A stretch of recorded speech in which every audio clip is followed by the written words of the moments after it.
Hello everyone, welcome to our channel आओ सीखें, let's make our learning better. दोस्तों, एक कोट है कि सौभाग्य उन्हीं को प्राप्त होता है जो कर्तव्य पथ पर अविचल रहते हैं। पर इसके लिए क्या है ना, कंसंट्रेशन और फोकस काफ़ी ज़्यादा चाहिए होता है। अब मेरे जैसे लोगों के लिए, आप जैसे लोगों के लिए कंसंट्रेशन कम है, अपना फोकस कम है। तो दोस्तों, आज इस वीडियो में हम इसी बारे में बात करेंगे कि अपना फोकस और कंसंट्रेशन को किस तरह बढ़ाया जाए। हमें एक अच्छी खासी स्लीप चाहिए, मतलब 7 से 8 घंटे की नींद तो हमें चाहिए ही होती है। अब इससे कम अगर हम कम सोएंगे तो हमारा जो हम क्या एंक्सियस रहना शुरू कर देंगे ना, घबराहट शुरू हो जाएगी, डिस्ट्रैक्शन काफ़ी ज़्यादा बढ़ जाएंगे, फ्रस्ट्रेशन बढ़ जाएगी। तो इससे क्या है कि कम से कम 7-8 घंटे तो आप नींद पूरी कीजिए। इससे अपने आप ही आप देखेंगे कुछ टाइम पीरियड के बाद आपका फोकस काफ़ी ज़्यादा बढ़ जाएगा ना, कंसंट्रेशन काफ़ी बढ़ जाएगी और माइंड काल्म रहना शुरू हो जाएगा, एकदम काम शांत दिमाग रहेगा।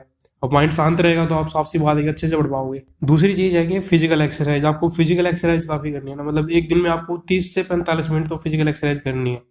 फिजिकल एक्सरसाइज से क्या होता है कि आपका जो माइंड है ना वो एक्टिवेट हो जाता है, उसके जो न्यूरॉन्स है और जो ब्रेन सेल्स है वो एक्टिवेट होनी शुरू हो जाती हैं। जब वो शुरू हो जाएगा तो आप पढ़ाई में फोकस अपने आप ही बढ़ जाएगा। और फिर आता है डाइट। अब डाइट में आपको क्या करना है, कार्बोहाइड्रेट्स कम करने हैं और प्रोटीन को ज़्यादा रखना है। और प्रोटीन में भी कॉम्प्लेक्स प्रोटीन को ज़्यादा और सिंपल प्रोटीन को कम। और तीसरी चीज़ है कि प्लेस, आप कहाँ बैठ के पढ़ रहे हैं। जैसे पब्लिक प्लेस में पढ़ रहे हैं तो साफ सी बात है कि कंसंट्रेशन कम ही होगी। जैसे पार्क में पढ़ रहे हैं या फिर मेट्रो पढ़ रहे हैं तो उस टाइम तो कंसंट्रेशन कम होगी। तो आप अपने रूम पे बैठे पढ़ रहे हैं, अपने टेबल चेयर में बैठे हैं तो कंसंट्रेशन ज़्यादा होगा। और चीज़ें डिस्ट्रैक्शन की चीज़ें जैसे मोबाइल हो गया, मूवी, वेब सीरीज, है ना, ये सब डिस्ट्रैक्शन की चीज़ें, इनसे दूर रहना पड़ेगा। जब पढ़ाई कर रहे हो उस टाइम दूर, ऐसा नहीं पूरा दिन आप उनसे दूर ही रहो। और एक चीज़ है कि हैव अ गोल, कि आप एक पढ़ने बैठ रहे हो तो 1 घंटे में आप कितने कॉन्सेप्ट करोगे, भाई ये इतना हमें पढ़ लेना है। दरअसल कुछ लोग बोलते हैं कि यार हमारा तो पेस कम है, मतलब हमारे पढ़ने का जो रेट है वो काफ़ी कम है, हम नहीं पढ़ पाते इतना ज़्यादा।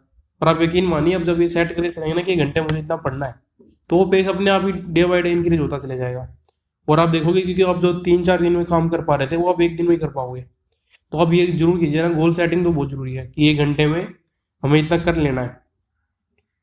और ये है कि टेक रेगुलर ब्रेक्स, है ना, कि हमें ऐसा नहीं है वो लगातार पढ़े जा रहे हैं, बस पढ़े जा रहे हैं, वो समझ में कुछ आ नहीं रहा है, माइंड है बस पढ़े जा रहे हैं। तो उससे अच्छा बेटर है कि हम क्या ना ब्रेक लेना चाहिए। या तो आप 25 मिनट बाद 5 मिनट का ब्रेक ले लीजिए, या फिर 50 मिनट लगातार पढ़ लीजिए और फिर 10 मिनट का ब्रेक ले लीजिए। दरअसल क्या, हम लगातार पढ़ ही नहीं सकते, हमारा माइंड इसी तरह बना ही नहीं है कि हम लगातार चीज़ों को पढ़ लें। तो ब्रेक लीजिए, क्योंकि डिस्ट्रैक्शन इतना ज़्यादा है ना कि लगातार 10 मिनट 12 मिनट पढ़ना भी बहुत बड़ी बात है, और उसके बावजूद भी आप 25 मिनट लगातार पढ़ रहे हैं तो वो खुद में ही बड़ी बात है। आप 25 मिनट पढ़िए, फिर 5 मिनट का ब्रेक ले लीजिए, फिर दोबारा पढ़ना शुरू कर दीजिए। फिर जब हम पढ़ने बैठते हैं तो काफ़ी लोग ये रहते हैं, यार पता नहीं क्या होगा, एग्जाम है, ये है वो है, दिमाग में यही चीज़ चलता रहता है ना। तो इन चीज़ों के बारे में तो सोचना ही नहीं है ना, हमें एकदम काम माइंड रहना है ना, ये स्ट्रेस रखना ही नहीं है अपने ऊपर, फोकस रहना है कि हम पढ़ क्या रहे हैं, बस उसके ऊपर फोकस रहना है। एग्जाम में क्या होगा, नहीं होगा तो क्या होगा, इन चीज़ों पर ध्यान देना ही नहीं है।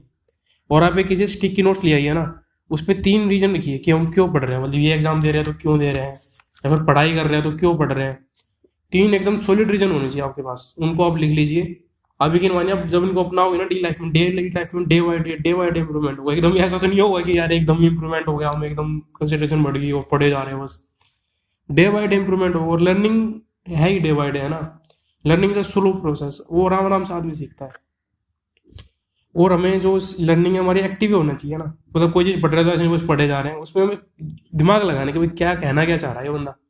हमें ढूंढना है कि भाई क्या कहना चाह रहा है, ऐसा हो रहा है तो क्यों हो रहा है, क्या लिखा है इसमें, क्यों लिखा है, मतलब ये वाली बात ही क्यों लिखी है, इस तरह चीज़ें क्यों काम कर रही है। ये एक्टिव होकर पढ़ना है, ऐसे नहीं बस पढ़ लिया कि हाँ बस पढ़ लिया, है ना। और एक चीज़ लाना है कि हार्ड थिंग्स फर्स्ट, मतलब काफ़ी लोग क्या करते हैं, इजी कॉन्सेप्ट होते हैं जो उनके ऊपर उनकी कमांड होती है, उन्हीं को बार बार रिवाइज करते रहते हैं।